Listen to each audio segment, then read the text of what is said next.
ಆತ್ಮೀಯರೇ, ನಮಸ್ಕಾರಗಳು. ಮಕ್ಕಳ ಸಾಹಿತ್ಯ ಕೃತಿಗಳ ಅವಲೋಕನ ಸರಣಿ 17. ಇವತ್ತು 17ನೇ ದಿನದಲ್ಲಿ ಮಕ್ಕಳ ಸಾಹಿತ್ಯ ಕೃತಿಯ ಪರಿಚಯವನ್ನು ಮಾಡಲಿದ್ದೇನೆ. ರಾಷ್ಟ್ರಕವಿ ಕುವೆಂಪು ಅವರು ಬರೆದ ನರಿಗಳಿಗೇಕೆ ಕೂಡಿಲ್ಲ ಅನ್ನುವಂತಹ ಒಂದು ಕಥಾ ಸಂಕಲನವನ್ನು ನಾನಿವತ್ತು ಪರಿಚಯ ಮಾಡಲಿದ್ದೇನೆ. ಉದಯರವಿ ಪ್ರಕಾಶನ, ವಾಣಿ ವಿಲಾಸಪುರಂ, ಮೈಸೂರು ಅವರು ಪ್ರಕಾಶಕರು ಪ್ರಕಟಿಸಿರುವಂತ ಈ ಕೃತಿ ನರಿಗಳಿಗೇಕೆ ಕೂಡಿಲ್ಲ ಅನ್ನುವಂತ ಇದು ಸುಮಾರು 60 ವರ್ಷಗಳ ಹಿಂದೆ ಪ್ರಕಟವಾಗಿರುವಂತ ಈ ಕೃತಿ 10 ಮುದ್ರಣಗಳನ್ನ ಕಂಡಿದೆ. 60 ವರ್ಷಗಳ ಹಿಂದೆ ಬರೆದಿರುವಂತ ಒಂದು ಕೃತಿ. ಕುವೆಂಪು ಅವರು ಬರೆದಿರುವಂತ ಈ ಕೃತಿ ಒಂದು ಮಕ್ಕಳ ಪುಸ್ತಕ ಅನ್ನುವಂತ ಹೆಸರಿನಲ್ಲಿ ಪ್ರಕಟವಾಗುತ್ತಿದ್ದಂತಹ ಪತ್ರಿಕೆಯಲ್ಲಿ ಪ್ರಕಟವಾದಂತಹ ಒಂದು ಕತೆ, ಪತ್ರಿಕೆಯಲ್ಲಿ ಪ್ರಕಟ ಆಗಿರುವಂತಹ ಒಂದು ಕಥೆಯನ್ನ, ನರಿಗಳಿಗೇಕೆ ಕೂಡಿಲ್ಲ ಅನ್ನುವಂತ ಒಂದು ಕಥೆಯನ್ನ ಸಂಕಲನವಾಗಿ ಪ್ರಕಟಿಸಿದ್ದಾರೆ. ಇದರಲ್ಲಿ ನಾವು ಕತೆಗೆ ತಕ್ಕಂತಹ ಚಿತ್ರಗಳನ್ನ ನಾವು ನೋಡಬಹುದು. ಒಂದು ಪುಟ್ಟ ಕತೆ, ಮಕ್ಕಳ ಸಾಹಿತ್ಯದ ಅರಿವನ್ನ, ಮಕ್ಕಳ ಸಾಹಿತ್ಯದ ಬಗ್ಗೆ ಅಪಾರ ಪ್ರೀತಿಯನ್ನ, ಅಪಾರವಾದ ಕಾಳಜಿಯನ್ನ ಹೊಂದಿದ್ದಂತಹ ಕುವೆಂಪು ಅವರು ಮಕ್ಕಳಿಗಾಗಿ ಬಹಳಷ್ಟು ಸಾಹಿತ್ಯವನ್ನು ರಚಿಸಿದ್ದಾರೆ. ರಾಷ್ಟ್ರ ಪ್ರಶಸ್ತಿ ಪುರಸ್ಕೃತರಾಗಿರುವಂತಹ ಶಿವರಾಮ್ ಕಾರಂತರು ಸಹ, ಚಂದ್ರಶೇಖರ್ ಕಂಬಾರ್ ಅವರು ಸಹ ಮಕ್ಕಳಿಗಾಗಿ ಸಾಹಿತ್ಯವನ್ನ ರಚಿಸಿದ್ದಾರೆ. ಮಕ್ಕಳ ಸಾಹಿತ್ಯದ ಮಹತ್ವ ಹಾಗೂ ಮಕ್ಕಳ ಸಾಹಿತ್ಯದ ಅವಶ್ಯಕತೆಯ ಅರಿವನ್ನ ಹೊಂದಿರುವಂತಹ ಕುವೆಂಪು ಅವರು ಮಕ್ಕಳಿಗಾಗಿ ಬರೆದಂತ ಈ ಕಥೆಯಲ್ಲಿ ಅವರು ಬಳಸಿರುವಂತ ಪದಗಳು ತುಂಬಾ ಅರ್ಥಪೂರ್ಣವಾಗಿ ಹಾಗೂ ಸರಳವಾಗಿ ಹಾಗೂ ಮಕ್ಕಳಿಗೆ ಇಷ್ಟವಾಗುವಂತಹ ವಿಷಯವನ್ನ ಆಯ್ಕೆ ಮಾಡಿಕೊಂಡಿದ್ದಾರೆ. ಇದರಲ್ಲಿ ಬರುವಂತ ಪಾತ್ರಗಳು ಕರಡಿ, ಹುಲಿ, ನರಿ ಹಾಗೂ ಗುಬ್ಬಿ. ತೀರ್ಥಹಳ್ಳಿಯಿಂದ 4-5 ಮೈಲು ದೂರದಲ್ಲಿರುವಂತ ನವಿಲು ಕಲ್ಲು ಅನ್ನುವಂತ ಒಂದು ಪುಟ್ಟ ಗ್ರಾಮ. ಆ ಗ್ರಾಮದಲ್ಲಿರುವಂತ ಒಂದು ಗುಬ್ಬಕ್ಕ, ಗುಬ್ಬಣ್ಣ, ಈ ಜೋಡಿಗೆ ಬಹಳ ವರ್ಷಗಳಾದ್ರೂ ಸಹಿತ ಮಕ್ಕಳಾಗಿರಲ್ಲ. ಬಹಳಷ್ಟು ದೇವರಿಗೆ ಹರಕೆ ಹೊತ್ತ ನಂತರ ಅವರಿಗೆ ಒಂದು 3 ಜನ ಮಕ್ಕಳಾಗ್ತಾರೆ. 3 ಜನ ಮಕ್ಕಳಾದಾಗ ಅವನು ದೇವರ ಹರಕೆ ತೀರ್ಸಕ ಕಾಶಿಗೆ ಹೋಗ್ತಾನ ಗುಬ್ಬಣ್ಣ. ಆಗ ಗುಬ್ಬಕ್ಕ ತನ್ನ ಮರಿಗಳೊಂದಿಗೆ 3 ಜನ ಮರಿಗಳೊಂದಿಗೆ ಗೂಡಿನಲ್ಲಿ ವಾಸ ಮಾಡ್ತಾರೆ. ಕುವೆಂಪು ಅವರ ಪ್ರಕೃತಿ ವರ್ಣನೆಯನ್ನ ನಾವು ಇಲ್ಲಿ ನೋಡಬಹುದು. ದಟ್ಟವಾದ ಕಾಡು, ಬೆಟ್ಟಕ್ಕೆ ಹಸಿರಂಗಿ ತೊಡಿಸಿದಂತೆ ದಟ್ಟವಾದ ಕಾಡು. ಅದರ ನೆತ್ತಿಯ ಮೇಲೆ ನಿಂತು ನೋಡಿದರೆ ಸುತ್ತಲೂ 30-40 ಮೈಲು ಮಲೆನಾಡಿನ ಕಾಡುಗಳ ನೋಟ ಕಂಗೊಳಿಸುತ್ತಿತ್ತು. ಇನ್ನು ಪ್ರಕೃತಿ ವರ್ಣನೆ ಜೊತೆಗೆ ಗುಬ್ಬಿಯ ಗೂಡು ಯಾವ ರೀತಿ ಇತ್ತು ಅಂತ ಅನ್ನೋದನ್ನು ಸಹಿತ ನಾವು ನೋಡ್ಬೋದು. ಗುಬ್ಬಚ್ಚಿಯ ಗೂಡು ಸುಂದರವಾದ ಸಂಸಾರ, ನೆತ್ತಿಯ ಹೆಮ್ಮರದ ನೆತ್ತಿಯ ಕೊಂಬೆಯ ಮೇಲೆ ತುದಿಯಲ್ಲಿತ್ತು ಗುಬ್ಬಿಯ ಗೂಡು. ಹಾಗೆ ಪಕ್ಷಿಗಳ ಮನೆ ಹೇಗಿತ್ತು ಅಂದ್ರೆ, ಅದು ಮನೆಗೆ ಬೆಲ್ಲದ ಗೋಡೆ, ಸಕ್ಕರೆಯ ಬಾಗಿಲು, ಕಬ್ಬಿಣದ ಮುಚ್ಚಿಗೆ, ಮತ್ತೆ ಆ ಪುಟ್ಟ ಗುಬ್ಬಿಯ ಪುಟ್ಟ ಮನೆ ಎದುರಿಗೆ ಒಂದು ಸರೋವರ ಇತ್ತು. ಆ ಸರೋವರದಲ್ಲಿರುವಂತ ನೀರು ಜೇನುತುಪ್ಪದ ನೀರು ಅನ್ನುವಂತ ವರ್ಣನೆ. ಅಂದ್ರೆ ಯಾವ ರೀತಿ ಕವಿ ಮಕ್ಕಳಿಗೆ ಯಾವ ರೀತಿ ಇಷ್ಟ ಆಗುತ್ತೆ ಅದೇ ರೀತಿ ಮಾಡ್ತಾರೆ. ಇಂಥ ಗುಬ್ಬಿ ಮನೆಗೆ ಒಂದು ದಿನ ರಾತ್ರಿ ಫುಲ್ ಬಹಳಷ್ಟು ಮಳೆ, ಒಂದು ರಾತ್ರಿ ದೊಡ್ಡ ಮಳೆ ಬಂತು. ಮಳೆ ಎಂದರೆ ಮಲೆನಾಡಿನ ಮಳೆ, ಸೋನೆ ಮಲೆ ಎಲ್ಲ ಆನೆ ಮಲೆ, ಜೊತೆಗೆ ಗುಡುಗು, ಮಿಂಚು, ಸಿಡಿಲು, ಬಿರುಗಾಳಿ, ಕಗ್ಗತ್ತಲು. ಅಂತ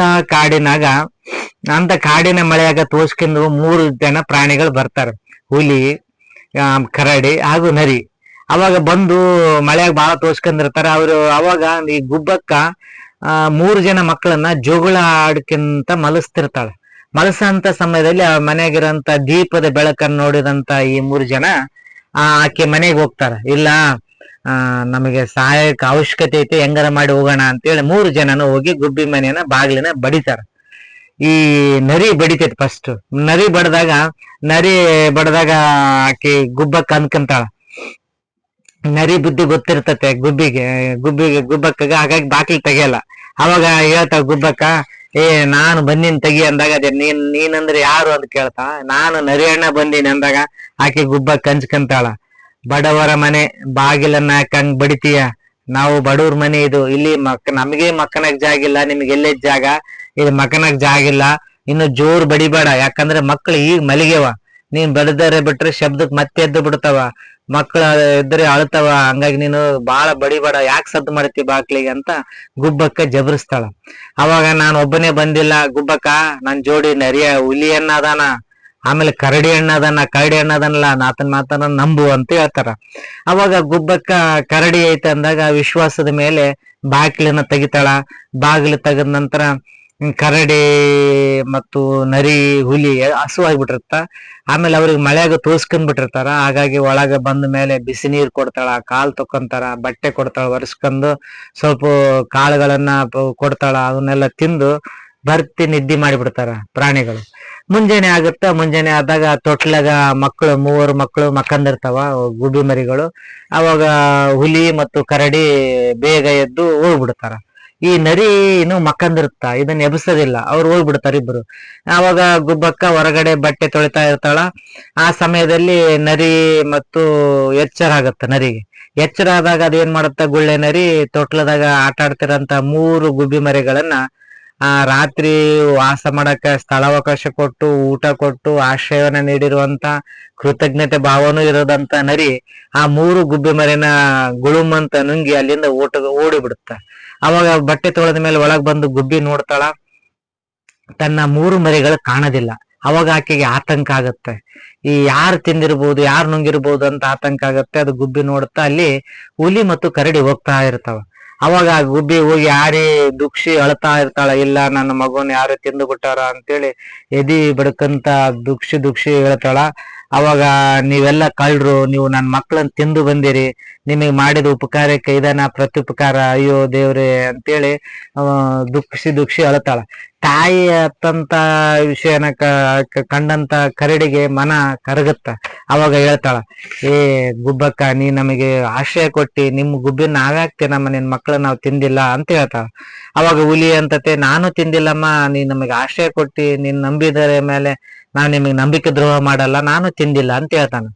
ಅವಾಗ ಹುಲಿ ಮತ್ತು ಕರಡಿ ಹಿಂಗೆ ಹುಡ್ಕೊಂತ ಹೋಗ್ಬೇಕಾದ್ರೆ ಗೂಬೆ ಸಿಗುತ್ತ. ಗೂಬೆ ಹೇಳುತ್ತಾ, ಇಲ್ಲ ನರಿ, ನಾವಿಬ್ರು ಬಂದ ಮೇಲೆನು ನರಿನೇ ಇತ್ತು, ನರಿನೇ ತಿಂದಿರುತ್ತೆ ಇದನ್ನ ಅಂತೇಳಿ ನರಿ ಮೇಲೆ ಅವರಿಗೆ ಅನುಮಾನ ಬರುತ್ತಾ. ಅವಾಗ ಹೋದಾಗ ಗುಬ್ಬಕ್ಕ ದಾರಿ ಕೇಳ್ತಾರ, ನರಿ ಏನಾರು ಹೋಗಿದ್ ನೋಡಿಯಾ ಅಂತ ಹೇಳ್ತಾ. ಗುಬ್ಬಿ ಹೇಳುತ್ತಾ, ಹೌದು ನರಿ ಹಿಂಗೆ ಸೀದಾ ದಾರಿ ಒಳಗೆ ಹೋಯ್ತು ನೋಡು ಅಂತ ಹೇಳ್ತಾ. ಅವಾಗ ನರಿನ ಹಿಂಬಾಲಿಸ್ಕೊಂಡು ಹೋಗ್ತಾರ. ನರಿನ ಹಿಂಬಾಲಿಸ್ಕೊಂಡು ಹೋದಾಗ ಅದನ್ನ ಹಿಡಿತಾರ. ನರಿಗೆ ಅವಾಗಿನ ಕೋಡ್ ಇರ್ತಾವ. ಆ ಕೋಡಿನ ಹಿಡಿದು ಹುಲಿ ಕರಡಿ ಕೋಡನ್ನ ಹಿಡಿದು ಹಿಂಗ್ ನಿಂದ್ರಿಸ್ತಾರ. ಅವಾಗ ಕರಡಿ ನರಿಯ ಹೊಟ್ಟೆ ಮೇಲೆ ಕಿವಿ ಇಟ್ಟು ಕೇಳಿಸುತ್ತ, ಅದ್ರೊಳಗೆ ಚೂ ಚೂ ಅಂತ ಶಬ್ದ ಬರ್ತಿರ್ತಾವ. ಅವಾಗ ನರಿಗೆ ಹೊಡೆದು, ಮೊದಲು ಕೊಡ್ತೇ ಇಲ್ಲ ನರಿ ನರಿ ಯಾಕೆ ನುಂಗಿದಿ ಮರಿಗಳನ್ನ ಅಂತ ಅಂದಾಗ, ಅವಾಗ ಏನ್ ಹೇಳ್ತ ಕರಡಿ, ಇಲ್ಲ ನಾನು ಇದನ್ನ ಹಿಡಿತೀನಿ, ನೀನ್ ಅದನ್ನ ಹೊಟ್ಟೆ ಬಗುದು ಆ ಮರಿಗಳನ್ನ ಕಾಪಾಡು ಅಂತ ಕರಡಿ ಹುಲಿಗೆ ಹೇಳುತ್ತ. ಅವಾಗ ಹುಲಿಗೆ ಆಯ್ತಗ ಅಂತೇಳಿ ಅದನ್ನ ಮಲಿಸಿ ಇನ್ನೇನು ಹುಲಿ ಅದ್ರ ಹೊಟ್ಟೆನ ಸೀಳ್ಬೇಕು. ಅವಾಗ ನರಿ ಅಂತತೆ, ಏ ಗುಬ್ಬಕ್ಕ, ನೀ ಹೆಂಗಾದ್ರೂ ಕಾಪಾಡು, ನನಗೂ ಮಕ್ಕಳದವ, ನನ್ ಸತ್ರೆ ಮಕ್ಕಳು ಅನಾಥ ಆಗ್ತಾವ ಅಂತಂದಾಗ ಗುಬ್ಬೆ ಹೇಳತ್ತ, ಇಲ್ಲ ಕೊಲ್ಲಬೇಡ್ರಿ ಯಾಕೆ ಆ ನರಿನ, ಆ ಹೊಟ್ಟೆಯನ್ನ ಸೀಳ್ಬೇಡ್ರಿ, ಅದನ್ನ ಏನಿಲ್ಲ, ನೀವು ಹುಲಿ ಅಣ್ಣ ನೀನ್ ಹಿಡಿ, ಕರಡಿ ಅಣ್ಣ ನೀನು ಹೊಟ್ಟೆಗೆ ಒಂದು ಗುದ್ದು ಬಿಡು, ಆ ಮರಿ ಬಾಯಿಂದ ಹೊರಗ್ ಬಂದ್ಬಿಡ್ತಾವ, ನೀನ್ ಸ್ವಲ್ಪ ಬಾಯಿನ ಅಗಲಾಗಿ ಹಿಡಿ ಅಂತ ಹೇಳಿ ಹೇಳ್ತಾವ. ಅವಾಗ ಕೋಡುಗಳನ್ನ ಹಾಗೂ ಬಾಯಿನ ಅಗಲಿಸಿ ಹುಲಿ ಹಿಡಿತೈತೆ. ಕರಡಿ ಒಂದು ಸಲ ಅದಕ್ಕೆ ಗುದ್ದು ಕೊಟ್ಟು ಬಿಡುತ್ತ. ಗುದ್ದು ಕೊಟ್ಟಾಗ ಮೂರು ಗುಬ್ಬಿ ಮರಿಯು ಸಹ ಚೀಪಿ ಚೀಪಿ ಅನ್ಕಂತ ಹೊರಗಡೆ ನರಿಯ ಬಾಯಿಂದ ಹೊರಗಡೆ ಬಂದು ಗುಬ್ಬಕ್ಕನ್ನ ಸೇರಿಸ್ಕೊಂತಾವ. ಅವಾಗ ಗುಬ್ಬಕ್ಕೆ ಬಹಳ ಖುಷಿ ಆಗತ್ತ. ತನ್ನ ಮಕ್ಕಳನ್ನ ಮರಳಿ ಪಡೆದಂತಹ ಗುಬ್ಬಕ್ಕಗೆ ಬಹಳ ಖುಷಿಯಾಗಿ ತನ್ನ ಮಕ್ಕಳನ್ನ ಎತ್ತಿಕೊಂಡು ಮತ್ತೆ ತನ್ನ ಮನೆಗೆ ಹೋಗ್ತಾಳ. ಆ ನಿನ್ನೆ ದಿನ ಬಂದಂತ ಮಳೆಗೆ ಆ ಬೆಲ್ಲದ ಗೋಡೆ, ಸಕ್ಕರೆಯ ಬಾಗಿಲು ಸ್ವಲ್ಪ ಕರಿಗಿರುತ್ತದೆ. ಅದನ್ನೇ ಆತಂಕದಲ್ಲಿ ಆಕಿ ಮತ್ತೆ ಮಕ್ಕಳನ್ನ ತೆಗೆದು ಸಂತೋಷದಲ್ಲಿ ತನ್ನ ಮನೆಗೆ ಮರಳುತ್ತಾಳ. ಆವಾಗ ಕರಡೆ ಒಂದು ಶಾಪ ಕೊಡುತ್ತಾ, ಆ ಏನಿನ್ ಗುದ್ದತ್ನಾಗ ಕರಡೆ ನರಿಯ 2 ಕೊಂಬುಗಳು ಕೋಡುಗಳು ಮುರಿದೋಗ್ಬಿಟ್ಟಿರ್ತಾವ. ಅವಾಗ ಅದಕ್ಕೆ ಕರಡಿ ಶಾಪ ಕೊಡುತ್ತೆ, ಮೇಲೆ ನಿನ್ನ ನರಿ ವಂಶಕ್ಕೆ ಕೋಡುಗಳೇ ಇರಬಾರ್ದು ಅಂತೇಳಿ ಶಾಪ ಕೊಡುತ್ತ.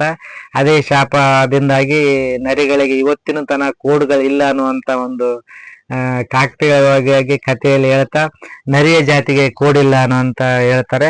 ಅದೇ ರೀತಿ ಕಥೆಗಳಿಗೆ ಅಲ್ಲಲ್ಲಿ ಪುಟಗಳಿಗೆ ಆಕರ್ಷಕವಾದ ಚಿತ್ರಗಳನ್ನು ಸಹ ಹಾಕಿದ್ದಾರೆ. ಉದಯ ರವಿ ಪ್ರಕಾಶನದಿಂದ ಪ್ರಕಟವಾಗಿರುವಂತಹ ನರಿಗಳಿಗೆ ಏಕೆ ಕೋಡಿಲ್ಲ ಅನ್ನುವಂತ ಕಥಾ ಸಂಕಲನದಲ್ಲಿ ರಾಷ್ಟ್ರಕವಿ ಕುವೆಂಪು ಅವರು ಮಕ್ಕಳಿಗಾಗಿನೇ ಬರೆದಿರುವಂತ ಒಂದು ಸುಂದರವಾದ ಹಾಗೂ ಆಕರ್ಷಕವಾದ ಕತೆ. ನಾವು ಇದರಲ್ಲಿ ಕಾಡು ಪ್ರಾಣಿಗಳಲ್ಲಿರುವಂತ ಎಲ್ಲಾ ಪ್ರಾಣಿಗಳು ಸಹ ಮಾಂಸಾಹಾರಿ ಆಗಿದ್ರು ಸಹ ಹುಲಿ ಗುಬ್ಬಿನ ತಿನ್ನೋದಿಲ್ಲ, ಗುಬ್ಬಿ ಮರಿಗಳನ್ನು ತಿನ್ನೋದಿಲ್ಲ. ಆದರೆ ಕಪಟ ಬುದ್ಧಿಯ ನರಿ ತನ್ನ ಕಪಟ ಬುದ್ಧಿಯ ಕಾರಣದಿಂದಾಗಿ ಆ ಮರಿಗಳನ್ನ ತಿನ್ನುವಂತ ಪ್ರಯತ್ನ ಮಾಡುತ್ತೆ. ಆದ್ರೆ ಸಹ ಒಂದು ತಾಯಿಯ ಕರಳನ್ನ ಅರಿತಂತಹ ಕರಡಿ ಹಾಗೂ ಹುಲಿ ಮತ್ತೆ ಮರಿಗಳನ್ನ ತಾಯಿಗೆ ಮರಳಿ ಕೊಡುವಲ್ಲಿ ಯಶಸ್ಸಾಗೋದ್ರ ಜೊತೆಗೆ ಉಪಕಾರ ಮಾಡಿದವರಿಗೆ ಅಪಕಾರ ಮಾಡಬಾರ್ದು, ನಾವು ಸಹ ಒಂದು ಸಹಕಾರ ಜೀವನದಲ್ಲಿ ಬದುಕಬೇಕು ಹಾಗೂ ಮರಿಗಳನ್ನ ತಾಯಿಯ ಮಡಿಲಿಗೆ ಅರ್ಪಿಸಿ ಸಂತೋಷದ ಮೂಲಕ ಧನ್ಯತಾ ಭಾವವನ್ನ ಅನುಭವಿಸಿದಂತಹ ಸಾಕ್ಷಿ ಪಾತ್ರವಾಗಿ ನಾವಿಲ್ಲಿ ಕರಡಿ ಮತ್ತು ಹುಲಿಯನ್ನ ನೋಡಬಹುದು. ನರಿ ಮತ್ತೊಮ್ಮೆ ಮೋಸ ಮಾಡುವಂತ ಪಾತ್ರವಾಗಿ ನರಿ ಕಾಣುತ್ತೆ. ಆದ್ರೆ ಇಲ್ಲಿ ಗುಬ್ಬಕ್ಕ ಹಾಗೂ ಗುಬ್ಬಣ್ಣ ಇಬ್ರು ಸಹ ಗಂಡ ಹೆಂಡತಿ ತುಂಬಾ ಸುಂದರವಾಗಿ ಸಂಸಾರವನ್ನ ನಡೆಸ್ತಾರೆ. ಹಾಗೆ ಇಲ್ಲಿ ಮಲೆನಾಡಿನಲ್ಲಿರುವಂತಹ ನವಿಲು ಕಲ್ಲು ಅನ್ನುವಂತ ಪ್ರದೇಶದಲ್ಲಿ ವಾಸಿಸುತ್ತಿರುವಂತಹ ಈ ದಂಪತಿಗಳ ಮನೆಯ ವರ್ಣನೆಯ ಜೊತೆಗೆ ಮಲೆನಾಡಿನಲ್ಲಿರುವಂತಹ ಸುಂದರ ಪ್ರಕೃತಿ, ಗಿಡ ಮರಗಳ, ಪಕ್ಷಿಗಳ ಕೂಗು ಅವೆಲ್ಲವುಗಳನ್ನು ಸಹ ರಾಷ್ಟ್ರಕವಿ ಕುವೆಂಪು ಅವರು ಇದರಲ್ಲಿ ವರ್ಣನೆ ಮಾಡಿದ್ದಾರೆ. 1967ರಲ್ಲಿ ಮೊದಲ ಬಾರಿಗೆ ಪ್ರಕಟವಾಗಿರುವಂತಹ ಈ ಕೃತಿ ಬಹಳಷ್ಟು ಸಲ ಮರುಮುದ್ರಣವನ್ನ ಪಡೆದಿದೆ. ಮರುಮುದ್ರಣವನ್ನ ಪಡೆದು ಈಗಲೂ ಸಹ ಕಥೆಗಳನ್ನ ಓದಿದರೆ ಮೊದಲ ಬಾರಿಗೆ ಕಥೆಯನ್ನ ಓದಿದಂತಹ ಅನುಭವ ಓದುಗರಿಗಾಗುತ್ತೆ. ಇದಕ್ಕೆ ಮುಖ್ಯ ಕಾರಣ ಲೇಖಕರಲ್ಲಿರುವಂತಹ ಅಂತಃಕರಣ ಹಾಗೂ ಪದ ಪ್ರಯೋಗ ಹಾಗೂ ಮಲೆನಾಡನ್ನ ವರ್ಣಿಸಿರುವಂತಹ ಅವರ ಪದಸಿರಿಗಳ ಮೂಲಕ ಮಲೆನಾಡನ್ನ ಹಾಗೆ ಮಕ್ಕಳ ಭಾವನೆಗಳಿಗೆ ತಕ್ಕಂತೆ ಅವರಲ್ಲಿದ್ದಂತ ಮಗು ಮನಸ್ಸು ಹಾಗೂ ಮುಗ್ಧತೆ, ಆ ಕಾರಣದಿಂದಾಗಿ ಪ್ರಾಣಿಗಳ ಮೂಲಕ ಮಕ್ಕಳಲ್ಲಿ ಕೂಡು ಬಾಳಬೇಕು ಹಾಗೂ ಸಹಕಾರದಿಂದ ಬಾಳಬೇಕು, ಇನ್ನೊಬ್ಬರಿಗೆ ಯಾವುದೇ ರೀತಿ ಹಾನಿಯನ್ನ ಉಂಟು ಮಾಡಬಾರದು, ಸಹಾಯ ಮಾಡಿದವರ ಸಹಾಯವನ್ನ ಸ್ಮರಿಸಬೇಕು ಅನ್ನುವಂತ ಆಶಯವನ್ನ ಈ ಕತೆ ಹೊಂದಿದೆ. ಈ ಕಥೆಯಲ್ಲಿ ನಾವು ಬಹುಮುಖ್ಯವಾಗಿ ಕಾಡಿನ ಹಸಿರಂಗೆ ಕುವೆಂಪು ಅವರು ಹೇಳ್ತಾರೆ, ಹಸಿರಂಗಿಯನ್ನು ಹುಟ್ಟಂತೆ ಕಾಣುತ್ತಿತ್ತು ಕಾಡು ಅನ್ನುವಂತ ಪದವನ್ನ ಇದರಲ್ಲಿ ಬಳಸಿದ್ದಾರೆ. ಅಂದ್ರೆ ನಾವು ಕಾಡಿನ ರಮ್ಯತೆಯನ್ನ ಹಾಗೂ ಕಾಡಿನಲ್ಲಿ ನಡೆಯುವಂತ ಸೋಜಿಗವನ್ನ, ಪ್ರಾಣಿಗಳಲ್ಲಿರುವಂತ ಮೈತ್ರಿ ಭಾವನೆಯನ್ನ ಹಾಗೂ ಪ್ರಾಣಿಗಳೆಲ್ಲ ಇರುವಂತ ಸಹಜವಾದಂಥದ್ದು, ಅಷ್ಟು ಮಳೆಯಲ್ಲಿ ತೋಯಿಸ್ಕೊಂಡು ಹೋಗ್ತಾ ಇರುವಂತ ಸಂದರ್ಭದಲ್ಲಿ ಸಹ ಹುಲಿ ಹೇಳುತ್ತೆ ಅವ್ರು ಕರೆದೇ ನಾವು ಹೋಗ್ಬಾರ್ದು ಅಂತ ಹೇಳುತ್ತೆ ಹುಲಿ. ಆದ್ರೆ ಕರಡಿ ಅಂತತೆ ಈಗ ಅನಿವಾರ್ಯ ಐತೆ, ನಾವು ಮಳೆಗೆ ತೋರಿಸ್ಕೊಂಡ್ಬಿಟ್ಟಿವಿ, ಇದೊಂದು ಬಾರಿ ನಾವು ಹೋಗೋಣ, ಕರೆದಿದ್ರು ಪರವಾಗಿಲ್ಲ ನಾವು ಹೋಗೋಣ ಅನ್ನುವಂತ ಮಾತನ್ನ ಕರಡಿ ಅನ್ನುತ್ತೆ. ಅಂದ್ರೆ ನಾವು ಯಾರ್ದಾರು ಮನೆಗೆ ಹೋಗ್ಬೇಕಾದ್ರೆ ಅವ್ರು ನಮಗೆ ಆಹ್ವಾನ ಕೊಟ್ರೆ ಮಾತ್ರ ಹೋಗ್ಬೇಕು, ಇಲ್ದಿದ್ರೆ ಹಂಗೆ ಹೋಗ್ಬಾರ್ದು ಅನ್ನೋಂತ ಆಶಯವನ್ನು ಸಹ ಕತೆ ಮೂಲಕ ಕವಿಗಳು ಹೇಳುವಂತ ಪ್ರಯತ್ನವನ್ನ ಮಾಡಿದ್ದಾರೆ. ಹಿರಿಯ ಸಾಹಿತಿಗಳು ಹಾಗೂ ರಾಷ್ಟ್ರಕವಿ ಪ್ರಶಸ್ತಿ ಪುರಸ್ಕೃತರಾಗಿರುವಂತಹ, ಜ್ಞಾನಪೀಠ ಪ್ರಶಸ್ತಿ ಪುರಸ್ಕೃತರು ಆಗಿರುವಂತಹ ಕುವೆಂಪು ಅವರು ಮಕ್ಕಳಿಗಾಗಿ ಬರೆದಿರುವಂತ ಈ ಪುಟ್ಟ ಕಥಾ ಸಂಕಲನವನ್ನ ತಾವುಗಳು ಓದಬೇಕು. ಹಾಗೆ ವಿಶೇಷ ಸಂದರ್ಭಗಳಲ್ಲಿ ಮಕ್ಕಳಿಗೆ ಉಡುಗೊರೆ ಕೊಡುವಂತ ಸಂದರ್ಭದಲ್ಲಿ ಮಕ್ಕಳ ಸಾಹಿತ್ಯ ಕೃತಿಗಳನ್ನ ಖರೀದಿಸಿ ವಿದ್ಯಾರ್ಥಿಗಳಿಗೆ ಉಡುಗೊರೆಯನ್ನ ಕೊಡುವ ಮೂಲಕ ಮಕ್ಕಳ ಸಾಹಿತ್ಯವನ್ನ ಹಾಗೂ ಮಕ್ಕಳ ಸಾಹಿತ್ಯ ಲೋಕವನ್ನ ಸಮೃದ್ಧಿಗೊಳಿಸಬೇಕು ಅಂತ ಓದುಗರಲ್ಲಿ ಮತ್ತೊಮ್ಮೆ ವಿನಂತಿಸ್ತಾ 17ನೇ ದಿನದ ಇವತ್ತಿನ ಮಕ್ಕಳ ಸಾಹಿತ್ಯ ಪುಸ್ತಕ ಪರಿಚಯ ಸರಣಿ ಕಾರ್ಯಕ್ರಮವನ್ನ ಮುಗಿಸ್ತಾ ಇದ್ದೇನೆ. ಧನ್ಯವಾದಗಳು.